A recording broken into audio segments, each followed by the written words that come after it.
Do you ever find yourself walking through Costco thinking, I wonder if Costco dog food is any good for my dog. I wondered the exact same thing because I've heard that Costco doesn't even make their own dog food. Another kibble company makes it for them. in this video, I'm putting Costco dog food to the test to answer the following questions. Is the food actually healthy for dogs? Are you overpaying for what you get in the bag? And what score does Costco dog food get out of 100? And by the end, you'll know if this food should be your dog's next meal or if it's just clever marketing like their $1.50 hot dogs. But damn it, it's good.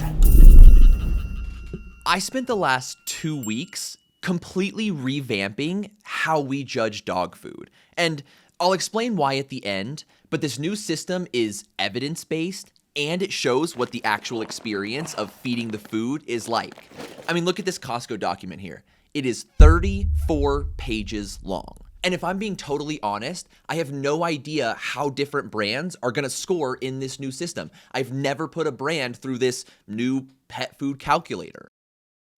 Until today.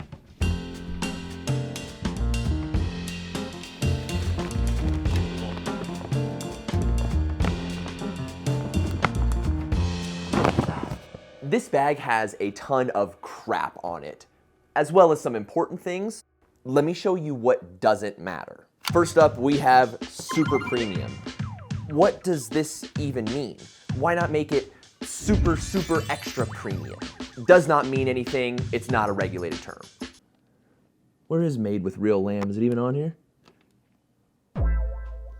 Made with real lamb. Real lamb as opposed to what? Fake lamb? Real doesn't mean anything. If the food says it has lamb in it, it's real lamb. And then we get to our marketing terms. Probiotics and prebiotics, omega fatty acid nutrition, glucosamine and chondroitin for joint management nutrition. It's not meaningless, but it does not tell us anything about the actual nutrition of this pet food. In my personal opinion, they use marketing terms like this because they're buzzwords that pet parents have heard and might be attracted to. Now here's what's actually important. This statement down here, complete and balanced for adult dogs. Come here for just a second. Now, the term complete and balanced for adult dogs specifically tells us two very important things about a pet food. Number one, the food has the minimum required nutrients for a dog to stay alive. And number two, the food was formulated for an adult dog, not all life stages. And here's the issue with all life stages food.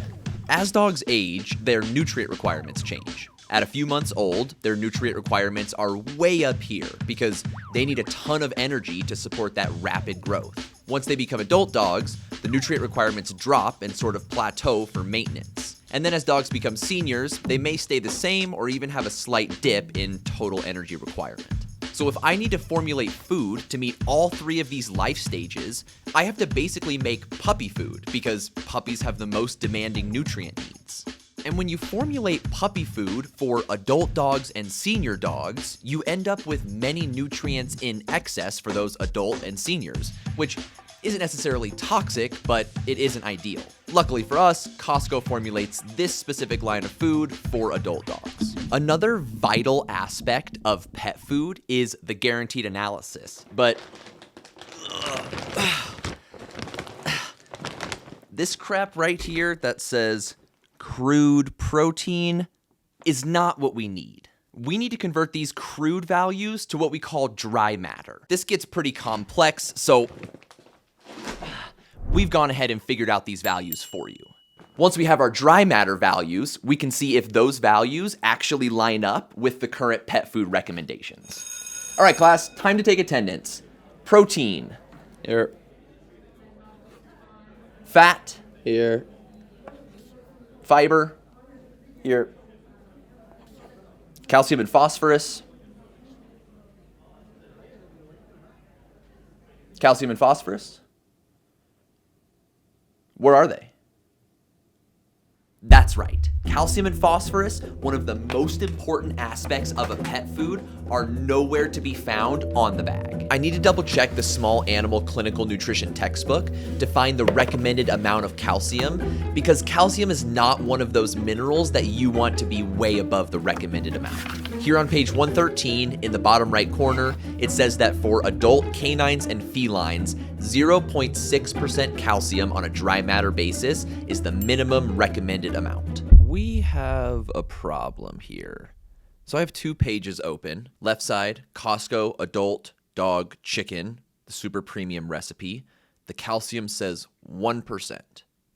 But then on this other page, super premium adult dog chicken, calcium 1.2%. And the phosphorus levels don't match up either. On this right side here, we have 0.9%, and then on this left side, we have 0.8%. And these are both, Costco.com/dog food comparison, Costco.com/Kirkland signature.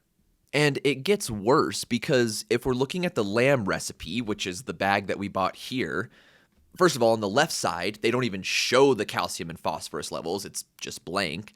And then on the right side, they show calcium at 1.7%. And that's almost triple the recommended minimum amount. And it's almost double the recommended maximum that I hear from many other vets who know a lot about nutrition. Phosphorus, same thing.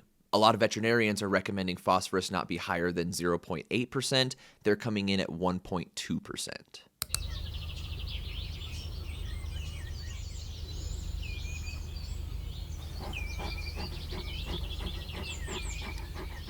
If you would have asked me 6 months ago what I think the most important part of a pet food is, I would have told you it's the ingredients.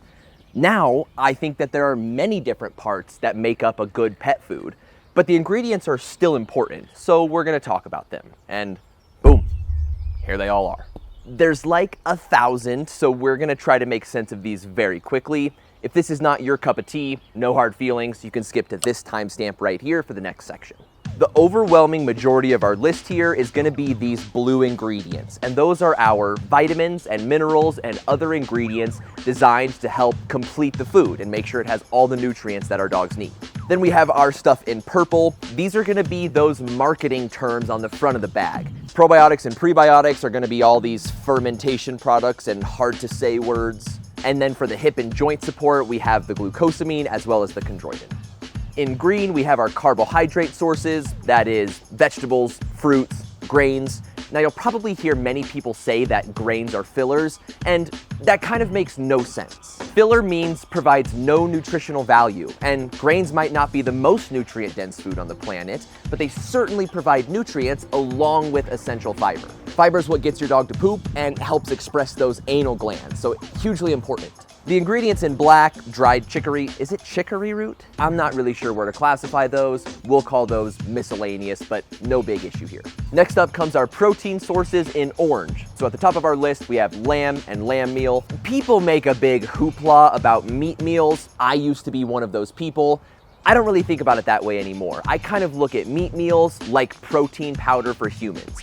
Is it the highest quality protein source? Maybe not, I don't really know, but I do know that it helps get essential protein into our dogs for a lower cost to the pet parent, and that's a win in my book. Egg product, chicken fat, fish meal, no issues with those first two.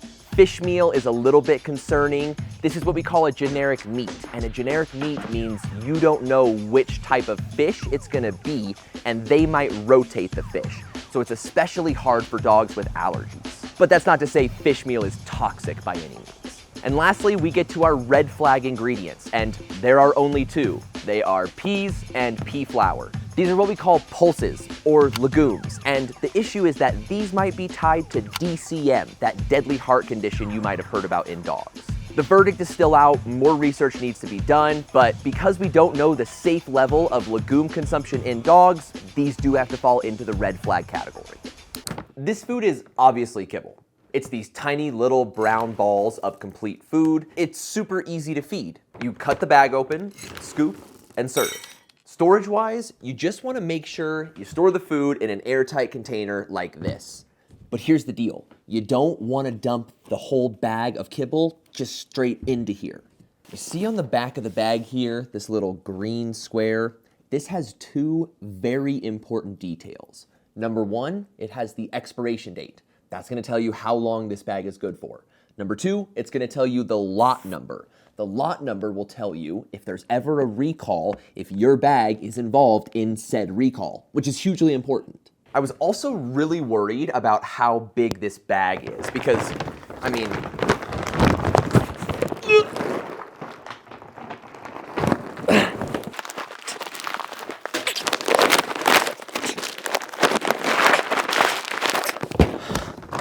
it's literally 40 pounds, and my worry was, if you buy a bag this big for a small dog, a dog that's not gonna eat this within 6 months, is it gonna expire? Luckily, when I reached out to the manufacturer, they let me know that every single bag of their food, even when it's open, is good for an entire year, which is great. Now, about this secret pet food company. If you have a guess as to who it is, drop it in the comments below. Costco dog food is made by none other than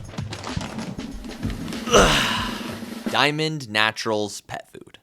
I feel like that would have been a little more exciting if it was like Purina that had made it. I don't think this is a straight white label where Costco dog food is just relabeled Diamond Naturals. I think they are specific recipes for Kirkland, but they are very close. They're both lamb vegetable rice, among other things.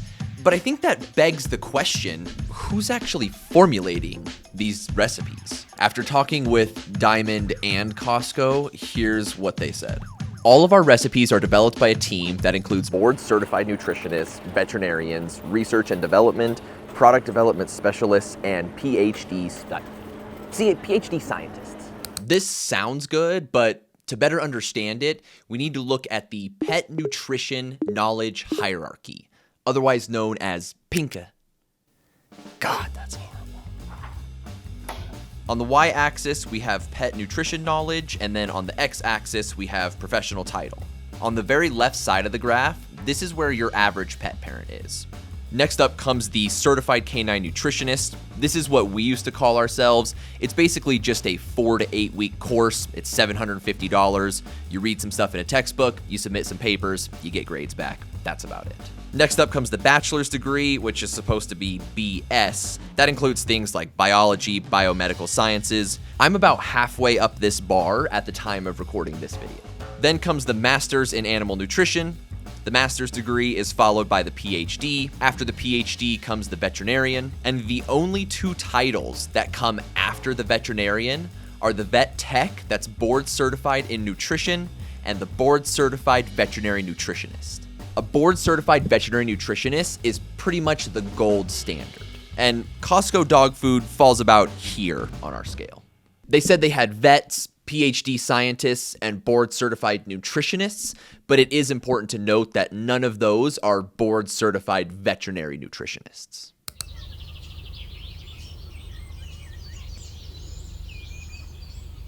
Up until this point, you might think that this dog food review is not going great for Costco. To be totally honest, I would probably have to agree with you. But then that begs the question, why do people buy it? And I think the answer lies in the one thing that we have yet to talk about, which is the price.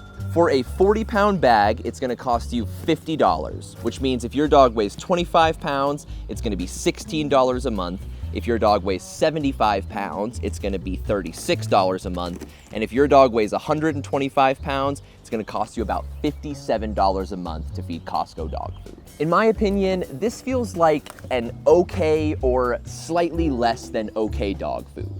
I don't love the legumes. I don't love that it's not formulated by a board-certified veterinary nutritionist, and I certainly don't love the conflicting calcium and phosphorus information. After tallying up all the different categories, Costco dog food gets a final score of 70 out of 100.